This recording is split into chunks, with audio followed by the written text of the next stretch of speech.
Ready? Ready? Are y'all ready? Cause it's red talk. It's red talk. Tabby, Tassie. Hey, it's red talk.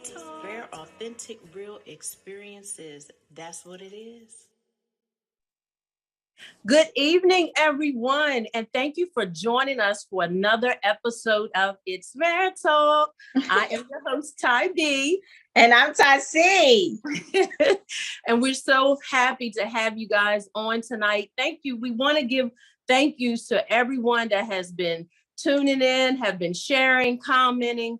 I'm sorry for those that I have missed your comments, but just know that we love you and appreciate you all.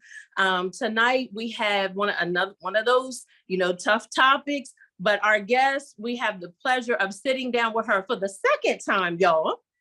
For those, well, none of you know, but our guest on tonight, like, she is a serial entrepreneur. She's a mom, an author. Yes. She's a creator. She's been running a salon for over 40 some years. And let me tell you something. If I didn't know where she was from, I would have thought she was down south, because her hospitality, when we came to her, woo, oh my goodness. You remember that spread, cousin? Yes. I thought about that today. I said she had the chicken and the mashed potatoes and the rolls and the fixings, y'all. Like, she took care of us. I'm telling you. Y'all got to step up the game. If y'all bringing us to you, y'all got to step it up. So I wanted to share that because it's a lighter note, y'all. So this topic is tough. We're talking about trauma, y'all. We're talking about trauma. So, cousin, I'm going to let you go ahead and jump in, because we're excited to have her on tonight, y'all. Her name is Joanne Nicole Bryce. And, cousin, I'm going to let you go from there. Absolutely. I'm so honored to have you here on the show. Thank you once again for being with us. We are excited. We are happy to have you here. I'm excited how the Lord has truly used your life experience, and you are a true example of turning pain into purpose. And so I'm excited for what God is doing in your life. But we understand that what we see right now is your now. And we understand that even though we may see someone's now, there once was a then. Mm-hmm. And so if you don't mind, we're going to take you back to your days of then.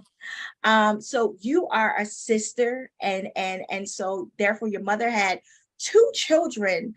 And tell us what that was like. Tell us what it was like, growing up initially with your mother and your sister. What was your mom's personality like? Mommy was a nurturer. She was a lover. She was an affirmer, an encourager, a motivator. She was very affectionate. And she saw the good in anybody. She was a provider as a single mom. She was working and going to school, but she was always present. Like, you always knew she was there.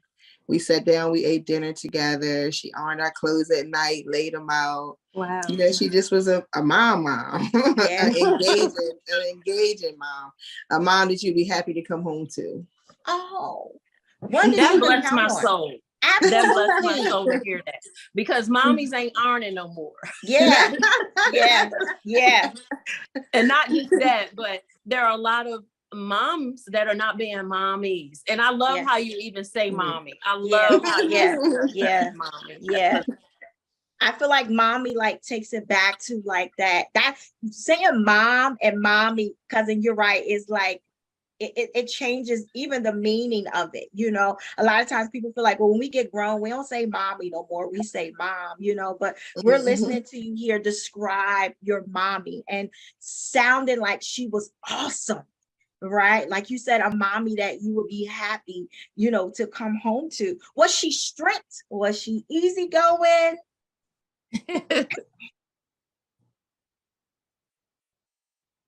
Unmute, Joanne.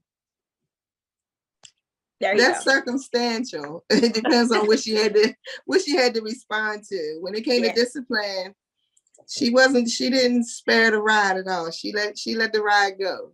She let the ride go. She didn't play. I remember one time I used to like to play with fire, and I didn't never got caught. When I finally got caught, we were standing in the kitchen, and I had set the curtain on fire. Oh my And God. it was a sheer, so it burned pretty quick and in place. Yeah. So mommy just was standing there, right calm, just looking at with me. So I was like, "Ooh, this is the thing to do." So she got the pot holder, and man, as soon as that curtain got done burning, she took that ride down and tore my high with that hot rod. Oh my Like God. when you did something you weren't supposed to do, she was real dramatic at teaching you the lesson so that you would not repeat the error of your ways, I'll say. Yeah. Joanne, But- did you burn down any more curtains after that? No. I probably didn't light a candle till I was in my 20s. Right. No. Listen, No, cousin, no. my next question to her was going to be, can you share a memory?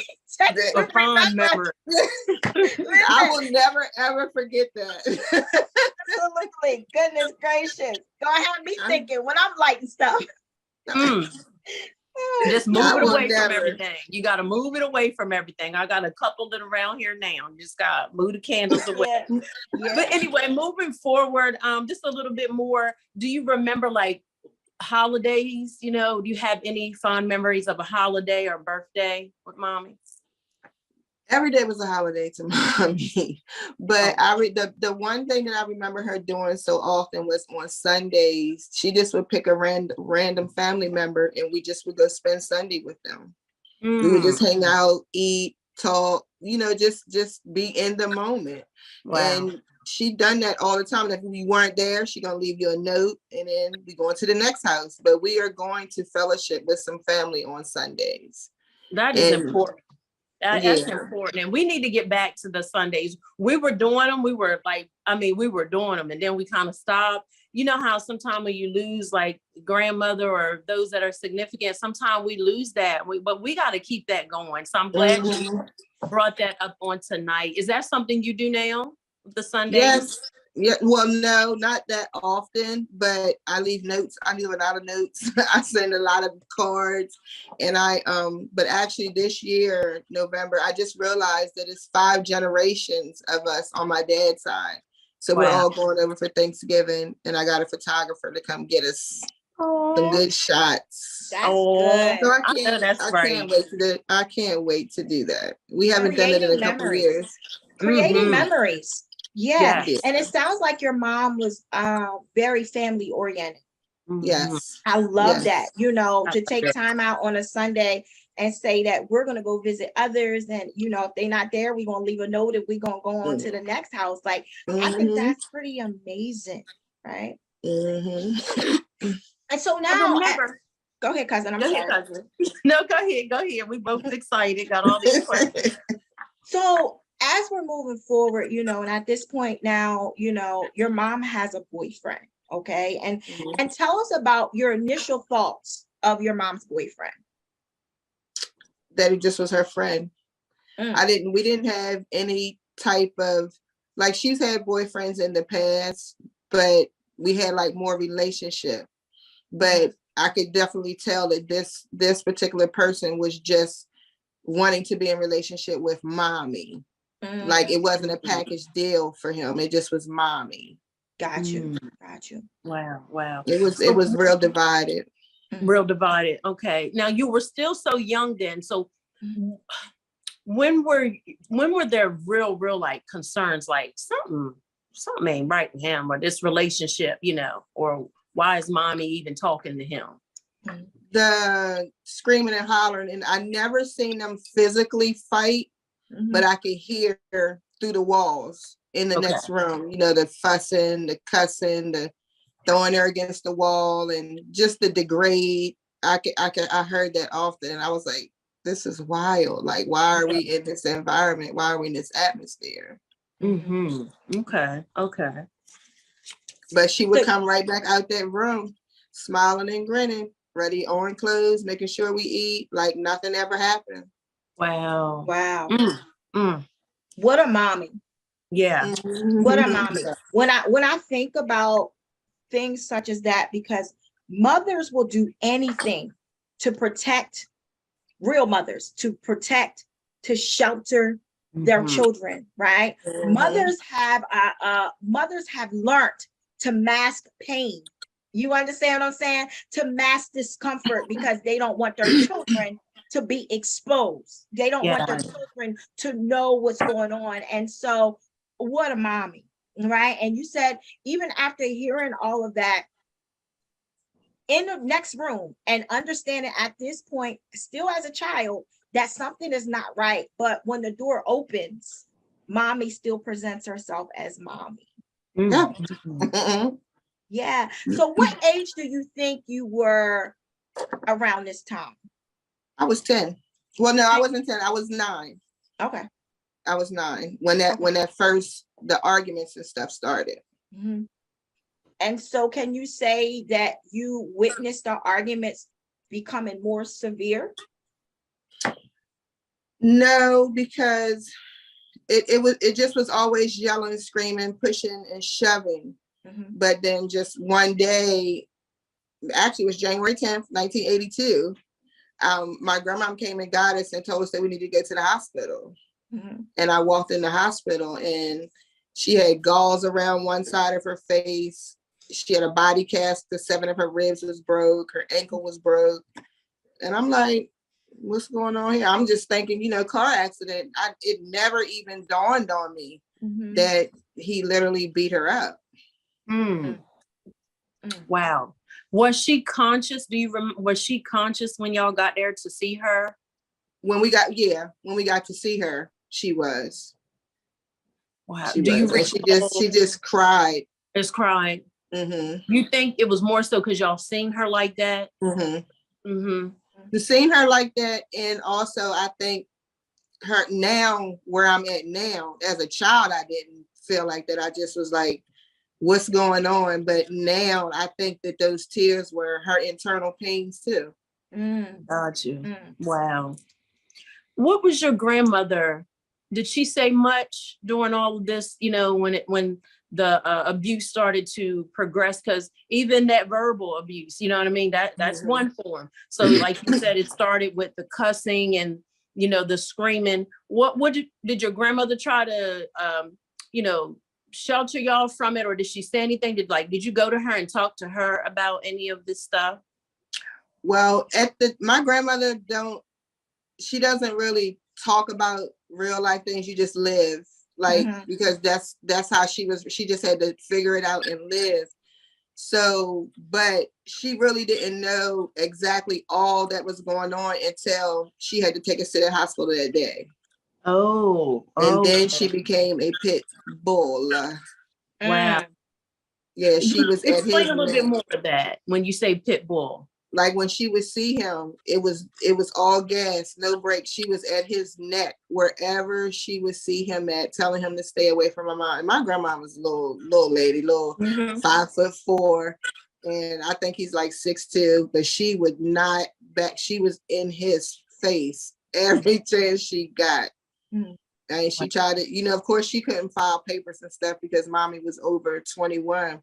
But any way she could intervene, she was on it. Did he keep trying to show up, even though your grandmother made it known, don't come here? Did he continue to try to show up at the house or reach out to your mom? When she got out the hospital, she went, because we didn't live with her.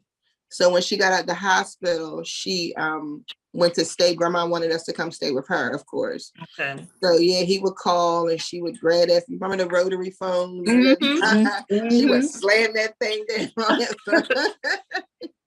But yeah, he kept calling, even in spite of the restraining orders and all that.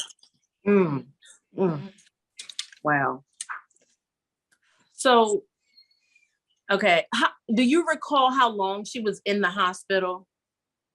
No. Okay. Did you, I know it was so long ago, but can you remember if you had a thought or ever said, I don't ever want to see him again, or he better not come back around? Like, do you remember ever thinking that or saying anything to your mom concerning him coming back around? No, because I just knew that my mom always took care of us, and I knew that Okay. she would be okay. That's how it's weird, because like that's how she raised us to survive. And I just knew, my confidence was in her, because she's always taking care of us. She's always made sure everything was okay. And I just forever knew that that's what she was going to be and who she was going to be. Yeah. That's powerful at a young age for you to even be able to, But hold on, cousin, not only just powerful, obviously her mother had to be impactful. Very. She had to be the mommy to set that standard that no matter what, mommy's coming through, right? Because Joanne would not have been able to think that. Yeah. Or put it in that type of perspective that I trust mommy. So mommy had already set this foundation for her kids that mommy got y'all. And not only that, God was giving her the wisdom and knowledge of what to feed us, because he knew ultimately everything that was going to happen. Yeah, that's good stuff.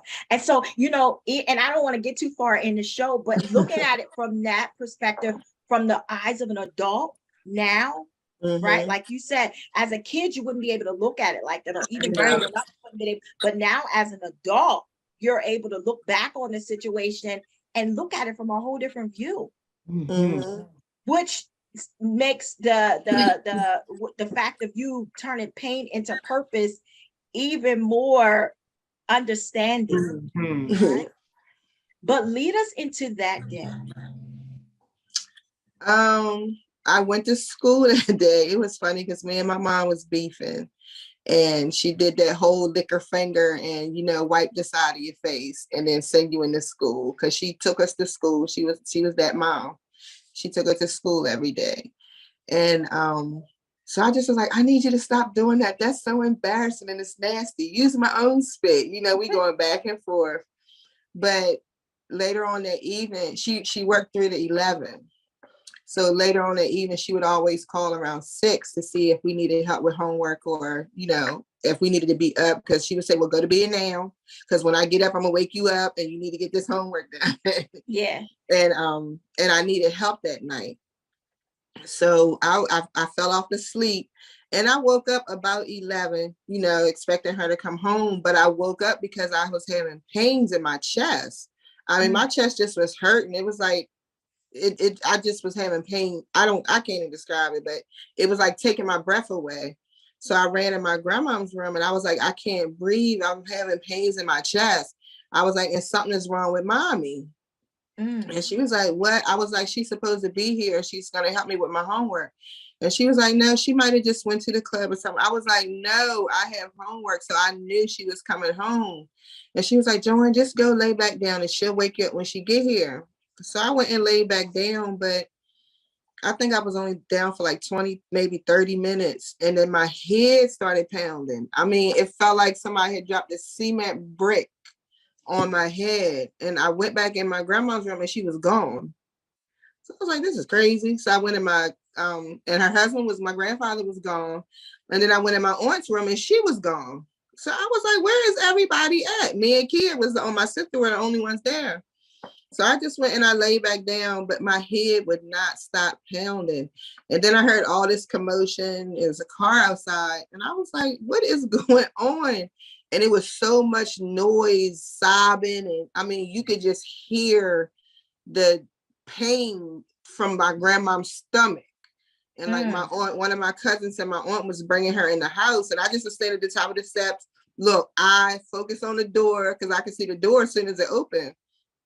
And they were literally carrying my grandma in the house. So I was like, I looked at my aunt, she was standing at the bottom of the steps. She was like, come here, Joanne.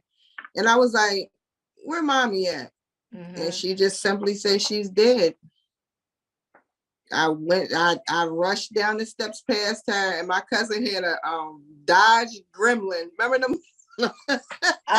It was like a poop brown Dodge Gremlin. Oh my God. And I jumped right in that car and drove to the hospital because I was determined to see my mom. Now, wait. So how old are you now? 13. You're 13 years old. You run down the steps. You get in the car and drive yourself to the Yeah. hospital because you wanted to see your mom. Yes. Oh my God. Oh my God. My mom taught me how to drive when I was 12. She got sick and I had to take her to the hospital. And she had a 5-speed and she taught me how to drive. Mm, Oh my goodness. what a wise I woman. mean, Yes. like I really, Like I really cousin, it was almost like she was setting things Yeah. in order. yeah. Yeah. Now, Joanne, let me ask you a question. So after that first hospitalization, did Mhm. you know that your mom went back, or did she not go back into a relationship? I kind of thought she did. I had like a woman in a wishing kind of thing going on. I could tell because her attitude would shift because he's so needy. He just needs so much attention. And then when he don't get it, he just be crying and crying and crying, lashing out. And it just was the constant calls and the hang-ups and the leave me alone and so I guess, and finally one day he just was waiting outside of her job for her because she wouldn't talk to him. Hmm. So Did you ever get like the details? Okay, he was waiting. Did she get in a car with him? Like, where did it take place? Do you know where it happened when he attacked her? That she was at her car and they started walking out in sets of 3s because he was threatening and stuff. But the facility didn't have anybody on the inside, to man the door. So the door automatically locked. So when they came out in 3s and the 2 heard mommy fussing, and then one of the ladies did yell for him to leave her alone, but they ended up getting in the car. So your mom got in the car? No, they got in their car and left, and he stabbed her 34 times, but he stabbed her in her chest area, and the last stab was in her head. And nobody can tell me that was not what I was feeling that night. Because you woke up and the Yeah. first thing you thought about is, where's mommy? Something was wrong with her. Something was wrong with her. Mm-hmm. Gosh. Oh my gosh. Okay, so he shows up at her job. Some people out there, they end up leaving, and she's just out there with him, and he's just going in, just stabbing her repeatedly. Yep.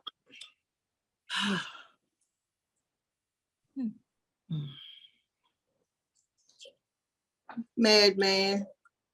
When you got to the hospital, what happened? What did you encounter? Because then the police come get, like, did you, the police come get you? Yeah, it took me back home.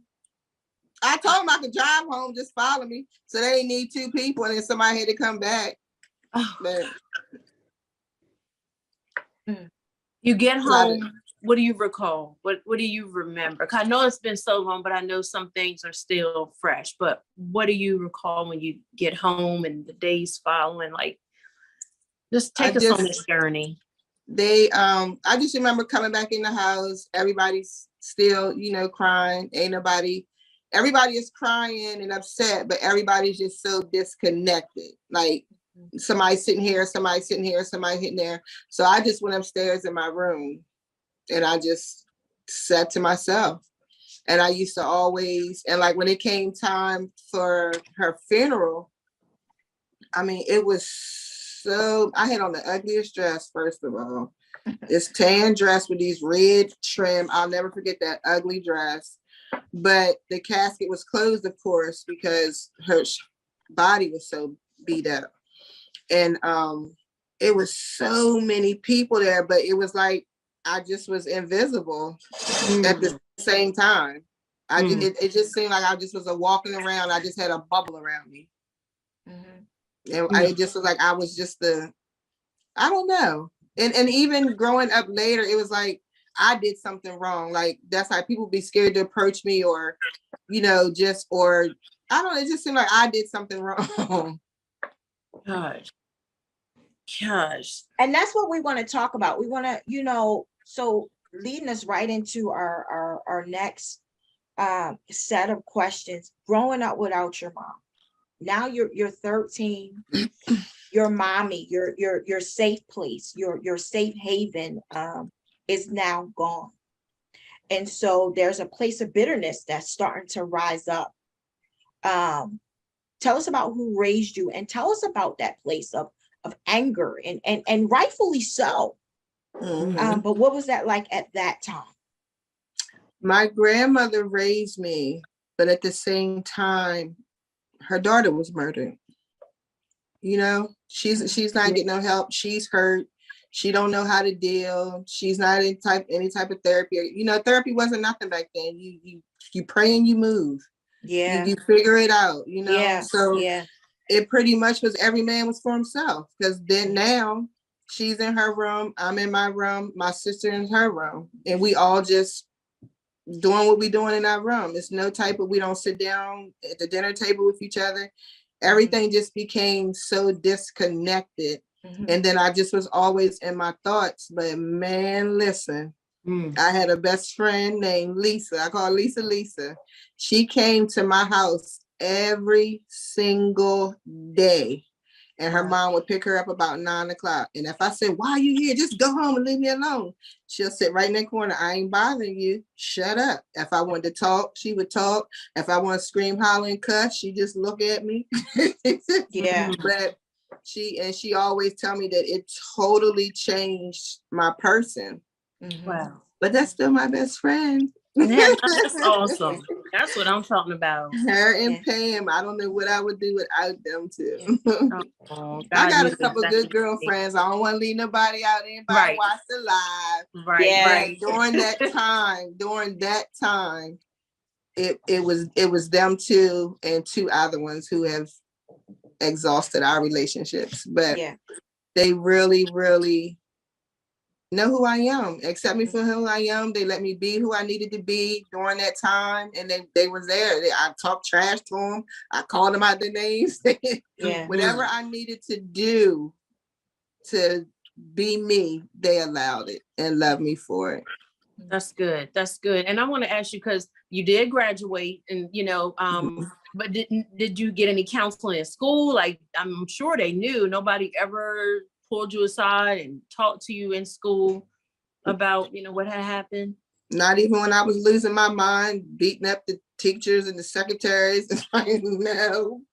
They just treated you like you were being bad. They pretty much, she just angry. She's a bad girl, angry girl, not getting to the root of what happened.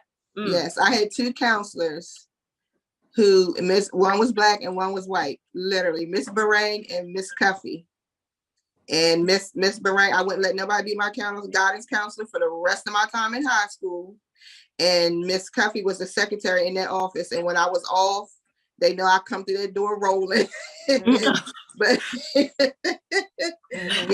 but they would they definitely helped me get through those years in that building. That's great. Because I can't imagine not having nobody, you know what I mean? Like, no, and just to throw something in real quick, it made me think about my husband was said to me when his parents passed, because I think he was like 7 and his parents passed 6 or 7 months apart. And it was like, nobody brought it up. Nobody pulled him aside in the school and like really took him under, you know what I mean?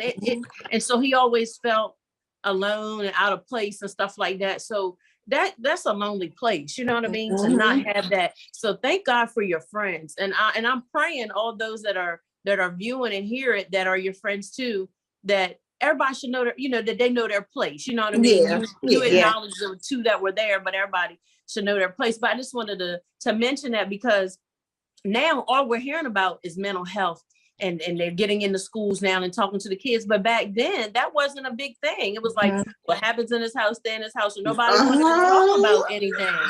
I hate that. Don't you hate that? Yes. And I think with those sayings and those actions or behaviors of back in the day, it affected in so many ways. It, you know what I mean? That saying of what goes on in this house stays in this house, or you know what I mean? That stuff it ruins and damages individuals, right? And so I heard you say like you was acting out, like fighting and doing this and doing that. And you know, without those resources, you know what I mean, to be able to help you process it.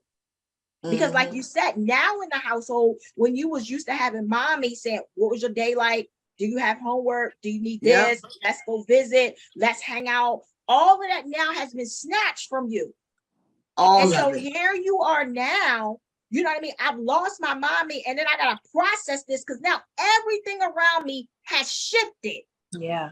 Nothing looks the same anymore, but I'm expected to act the same. Right. Right. And so that right there is even issues of today, right? Which is why I felt, you know what I mean, such an urge and with my cousin to bring you on, because a lot of people stop right there at the injury. Yes. A lot of people, you had your areas of rage, you had the arenas of bitterness, like you had that. And once again, rightfully so, your world had been snatched from you.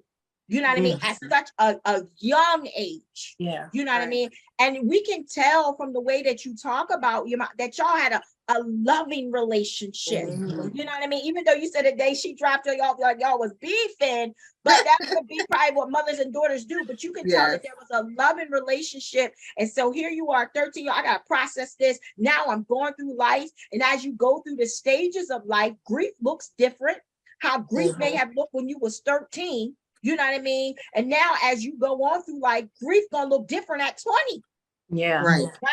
And so here you are now still trying to be a sister. You know what I mean? You have your grandma, but once again, everything around you, your world is now shifted. And now you're leading into an adult, but you still have unresolved stuff in you. Right?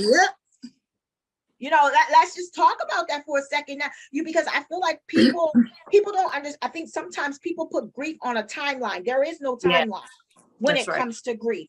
You know what I mean? And even now, at your age now, even though it's been some years, I can still hear in your voice when you're talking about mommy.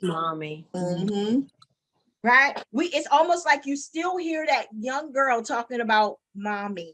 You know. And so tell us, as you was growing older, getting older, now, you know, that was at 13 and now, you know, let's take us to the point where relationships are starting to happen in your life. You know what I mean? And did this situation with your mother impact your life in any way when it came time for you to date? Yes. Because I started doing the same thing. I got to nurture a man. I got to take care of him. I got to make sure he's okay. I got to make sure he has everything he needs along with my children.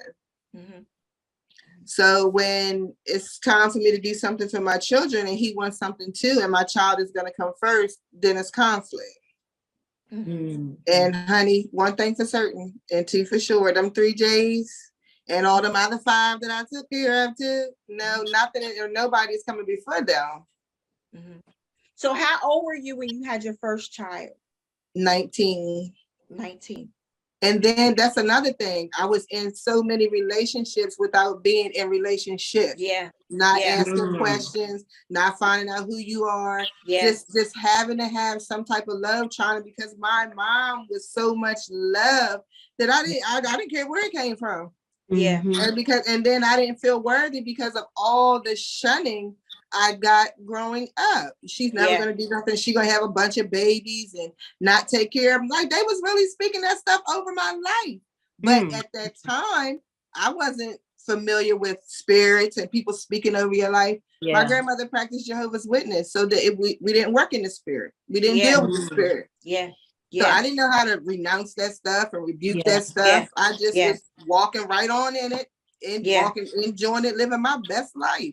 Study trying to mask the real pain that I should have been dealing with. You said something very profound. You said that I was dealing with the rejection and the trauma is often the root to so much stuff. Yeah. Right? This happened to you, wasn't processed, wasn't really dealt with, or dealt with in the ways that people know how to deal with it. Let me put it that way. You know what I mean? So here you are, and now all this other stuff is coming. Rejection, abandonment, you know what I mean? Relationships that's not worthy, or that you feel like you shouldn't be in. You know what I mean? All this other stuff, right? And so now here you are as an adult, you know what I mean, trying to walk this thing out called life. Right. With stuff attached to you. Every which way but loose. Absolutely. Right? Almost, you know what I mean, in such a way, like you said, you masked a lot of things, you know what I mean, to not tune in with the pain. Right? So that means now a whole nother person is being created. Yeah. The real Joanne is behind the mask. Somewhere lost, just walking around looking for herself. Yes. And so I remember when we had our initial interview, you were sharing like some really deep things. And those are things that we really don't have to go into, but like some really deep things. And then you said, I'm going to tell you what truly changed the whole trajectory of my life. And you said that you know, your grandma was Jehovah's Witness, and you didn't find solace, or you did not begin to mend until you met Jesus. Listen, one of them best friends, Pam, she went and found Jesus first. Well, you know, growing up, when my mom first passed away, Bishop Wharton was not playing about me still going to church. Mommy took me to church when I was younger. When she passed away, Bishop Wharton kept coming to get me. But of course, you know, as I got older, you know how we do, fall by the wayside. And then also, you know, struggling, dealing, in pain, grieving, don't feel like, you know, nothing is happening for me. But Pam, my best friend, found Jesus, and our relationship started going further and further apart. Nah, sis, nah, no, you ain't. And literally, you know, I started working on my relationship with God, and I was so caught up in the rules, the regulations, the laws of religion, and I did not have a relationship. I didn't have an ear. I didn't have an unction. I didn't have a feeling for the things of God, and when God was talking to me. Because then once I did, I was like, man, God told me that, you know, a long time ago, my dumb behind still phone chill. You know, and it just changed everything. It taught me how to forgive, and not just by word, but by deed. It taught me how to be open and consider people foundations. Everybody has a story. And in their story, it determines and leads to how they live their life until they make a decision. I had a miserable childhood. I was angry. I was bitter. I was rejected. I was born into rejection. Father didn't want to know who I was. Got 2 different men on my birth certificate. Like, all of that stuff carries. Yeah. But at the end of the day, God is my daddy. God is my daddy, and he affirms me and shows me and uses me in mighty ways. And for so long, I stood behind the chair 46 years, helping people save lives, helping people create businesses, helping people open up this, open up that, figure out the problems to this, how to solve that, how to beat suicide. I mean, for years, I've done that. I am the child of the Most High. Yeah. I refuse to be miserable in my adulthood. And so if I'm miserable in my adulthood, I can't walk in my purpose. That's right. That's right. Do you remember that moment, like that aha moment? I know once you met Jesus is when you really start to like live and know that, okay, there's still freedom. Like, what? Forget all the do's and I can't do this. Not there's freedom, right? But what was your moment where it was like, okay, you're tired of crying or being angry and you just want to get up and live, like to become your best self? Do you remember or recall? Because it might not have been just one time, you know, because as we go from grace to grace, glory to glory. So do you remember those times, those moments of like, I'm ready to live. I'm ready to just get this off of me. September the 7th, 2012. It was my son's 15th birthday, my middle son. My mother's death anniversary is September the 6th. Mhm. Every year for 15 years, I would forget my baby's birthday. And that particular year, I would forget it until like the last minute. It would be either the 5th or the 6th. And I'm like, oh gosh, I gotta go get him something. But this particular year, I don't know why I know what happened. The man who killed her sent me a piece of mail, and it just threw me all off. And I was back in my little dark place again, and I totally forgot his birthday. So that morning I was on my way across the bridge to get him something. And it was the first time I heard God audibly telling me that I gave you a gift. I can't replace your mom, but I gave you a gift, and you're still in turmoil. My middle son is my mom's whole face, his personality, his actions. He is her, me, and his dad all mixed up. But he does something for me. All of my kids do something for me, but he knows when to come. He knows when I'm off. He knows he can read me. And he do not play about, he the no limit soldier for real. He'll go at anybody's neck behind his mama, including his mama. Yeah. Wow. I think, Joanne, it's just so good to see you smile. From the very first time that I met you, I know Ty has known you for a long time, but from the first time I met you, that's what you embraced me with, is a smile. Very kind, very sweet. When I think about you, I think about, you could be a woman bitter, stuck in a corner somewhere, mad, angry with the world, hate every male. That could be you. But to see you smile, to see you say, okay, I'm not staying in that place, as my cousin said. And as you have stated, Jesus has changed. And it may have to be a part 2 to this, because your story is phenomenal, right? And it's so many pieces that we really have skipped over, but we got a chance to hear during our initial interview that blew my mind. Yeah, right? same here. And second of all, here. only God can allow a person to forgive somebody who has taken away a loved one in such a way that you have a smile on your face, a smile of peace. Only God can do that. Only God. You know what I mean? Even some of to the extreme measures that you have went concerning your mom, only God. Right? And I want to share something with you too, Joanne. Go ahead. Some of your training ground was, well, now when you were behind that chair, you're listening to everybody else's problems, right? And God has made you a problem solver. You have been able all this time. Now you can get paid for it. Your gift make room. Yeah. Think about, really thinking about your life, all those years behind that. You were counseling, you know what I mean? You were doing interventions. You were showing up for other people's kids, you know what I mean? Not just your 3 J's. And I know how you are about your children. You love your children, and you love Jesus, and people better come correct when it comes to your kids, right? Okay. All of them. But you had been in training all that time to help people, because some people haven't been through now everybody had their own story. I'm not saying that, and I know I can't minimize people's story. Everybody got a testimony, but there are people that have not been through things that detrimental, because it wasn't just that you lost a loved one. Your mother, the person that brought you into this world, was literally snatched, you know what I mean?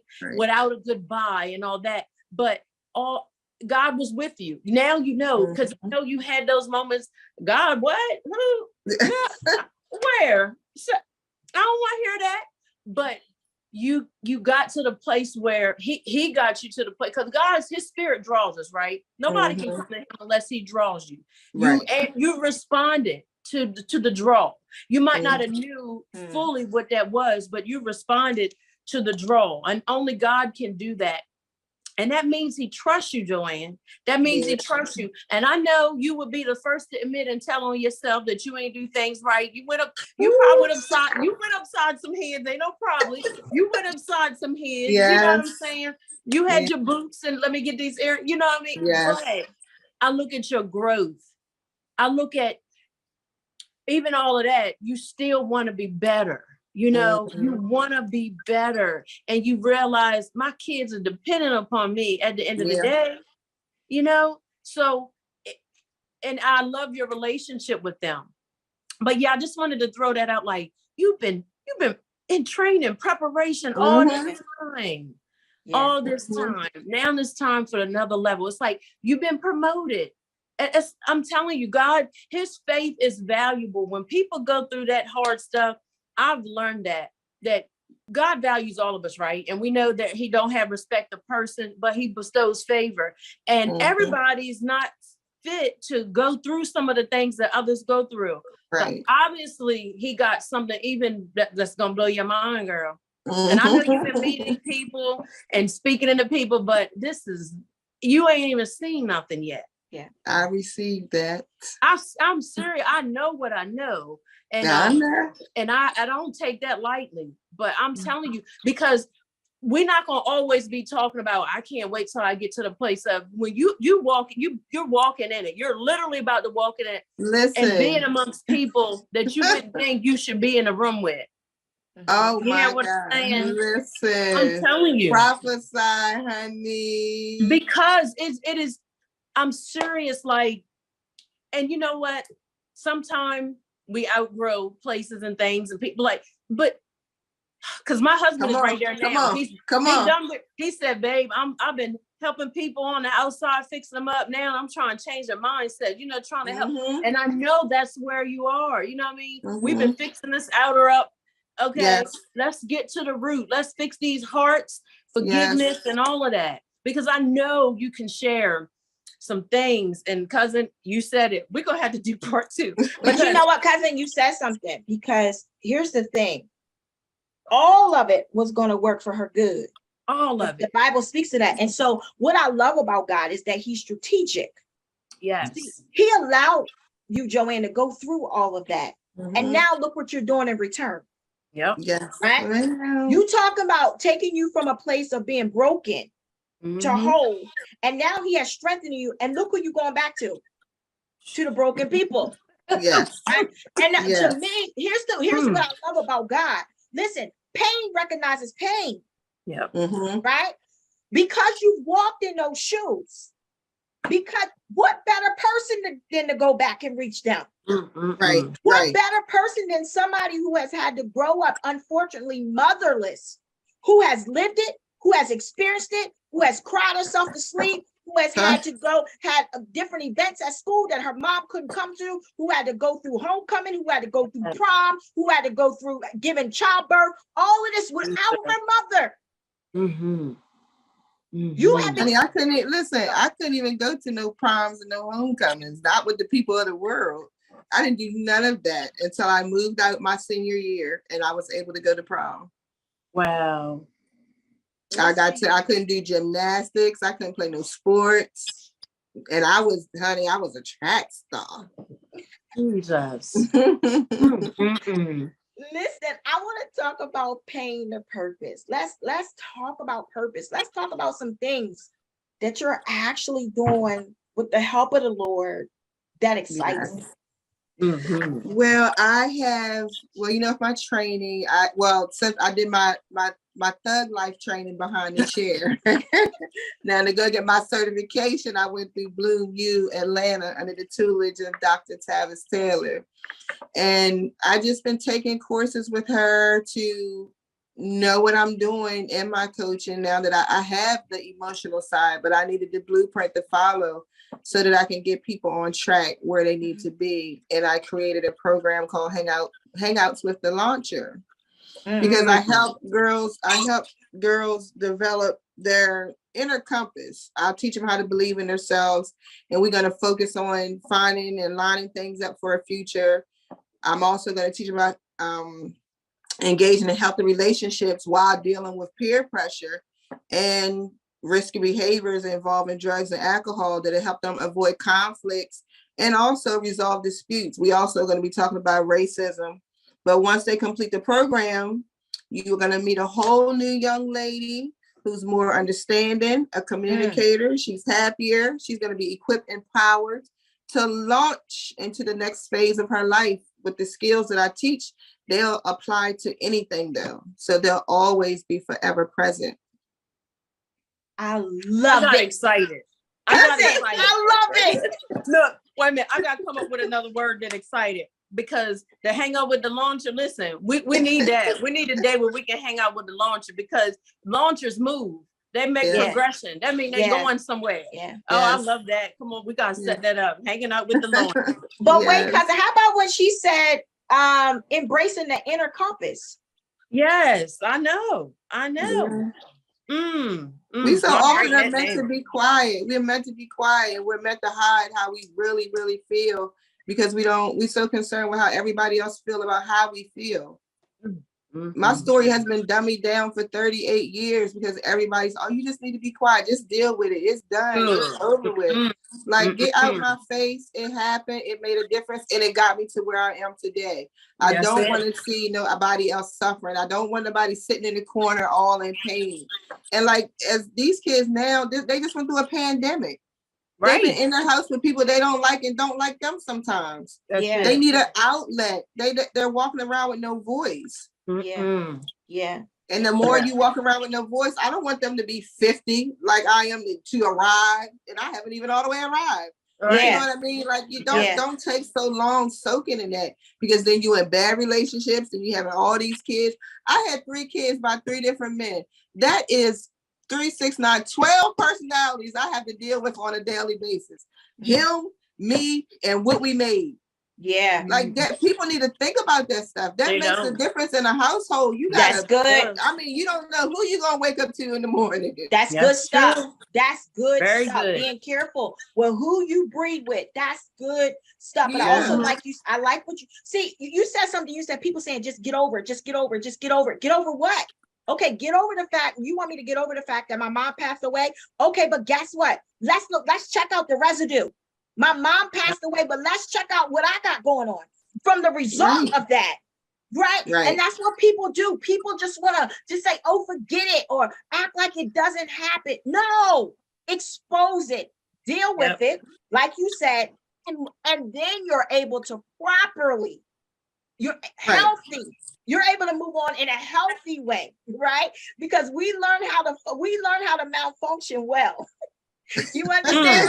Come We learn on. how to that is a problem. We learn how to malfunction well. No, That's if something is crazy. broken, it's not designed to be broken. Listen, fix it. That's Mhm. it. Fix it, And that's the because problem. when we malfunction, everything connected to us malfunctions. It leaks right down. And that's the thing. When people are growing up and they see these behaviors in people, I can't stand it. Oh, that's just how they are. No, they Yep, just like that's that a because lie. nobody has addressed it. Yeah, That's You need it. to address it so it won't grow into a bigger monster. That's Mhm. good. That's good. You and you ain't even giving us everything on tonight, honey. You hold back, but Yeah. you you said a lot, but one of the things you did say that, because I try to be a note taker. Note takers are money makers. We can't keep quiet, because how you gonna help folks? How you overcome by your testimony. So if you keep quiet, how do you continue to overcome? So we can't even listen to stuff other people saying. They rubbish. That's rubbish, and those are people that are stuck. Right.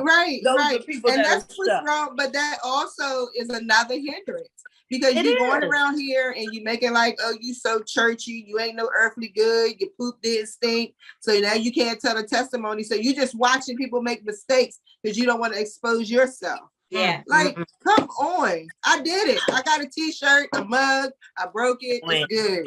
Yeah. Joanne, I love you. I love your realness love and you too. transparency. Because when people tell their story, they only tell partial. They tell the part that make them look good. No, tell it all. Tell what you did. Tell, Lord. Yes. You're gonna tell it all, tell the truth. You know what I mean? And that's how you help people, that realness, getting to the root of it. Oh my God, this is even with my children, one day they were talking about this lady, one of their friends' mom or whatever, being promiscuous. I was like, excuse me. I got 3 baby dads. I'm gonna need y'all to chill off all that because your mom ain't been no saint. Yeah. And somebody could be sitting at their house talking about your mom right now, just like that. That's good. You know, it's just the reality of it. That's good. That's good. Transparency is good. And I always say, when you deliver, you can tell it. If you deliver from it, if you heal from it, you can tell it. I can tell on myself. I can say whatever I've done wrong. If God has delivered me, if God has delivered me and I have the ability to share it, what are you going to do to me by keep talking to other people about it? I already owned it. And not only that, I get so tickled when people come at you with your stuff. This girl told me one time, don't nobody want to talk to you. You used to be a hoe. I know, and you know too, because you used to do it with me, but you don't want to tell nobody. Like, get out of here. Like, come on. But people just, and it's damaging. It is damaging. It is. Yeah, it really is. So because it could, like, when I was growing up, if somebody would just be honest and say, no, you don't want to know about that. Don't worry about that. I know I told my grandmother, I just asked you about sex education. Don't worry about that, Joy. Don't worry about that. So every Tuesday and Thursday, when she was going to her meetings, my little sex teacher was passing her by, teaching me about sex education. All you had to do was tell me. All you had to do was tell me. Like, just carry on the conversation. When your kids want to carry on the conversation, they want to talk, allow them to speak. Hold your little soft feelings. Hold them. Just hold them, because give them a free space. I don't want my kids going to find out anything in the streets, because the streets don't love them. That's right. That's right. Ask me. It might hurt. I might want to cut my eyebrows off, but we're going to tell. Sometimes the stuff they tell me, I don't want it, but I'd rather them come and share it with me. Absolutely. That's it. Listen, I'm so glad that the Lord has healed you and that you are doing some absolutely, you are doing some amazing things. And so if someone would like to get in contact with you, how do they do that? They can go to my link tree. Let me see. I should be able to post it on the thing. I will be speaking at a Calling All Lioness that comes with Success, Been Not Broken event, December the 10th. Yes. In Graysonville. But I'll also be speaking in Atlanta on December the 2nd at a mastermind. And I'll add the link later, because you probably can buy tickets to see that online. I know that they're sold out in person. But outside of that, I'm having a webinar to introduce my whole program on Saturday at 12 o'clock. And it'll be in my LinkedIn tree. I'm working on the flyer. I was trying to have it done by today, but I was running around. I had my makeup done today, so I just had to be seen all day. You look marvelous, girl. Thank you. So we'll definitely make sure that we know that. Thank you. Definitely make sure that Do you have a website? My website is joannebryce.com. Okay, perfect. We just want to make sure we get that out there, because I know that you are doing some amazing things. If you look in your inbox on Facebook, that LinkedIn that I tagged you in, it's everything that I do and everything that I offer, all of my ebooks. I have a couple of journals on there, gratitude journal, a journal for little girls and teenagers. And if someone is stuck in their prayer life and need a jump boot, I got a book in there for that too. Okay. I will definitely make sure I post that, because I think that that's some valuable information.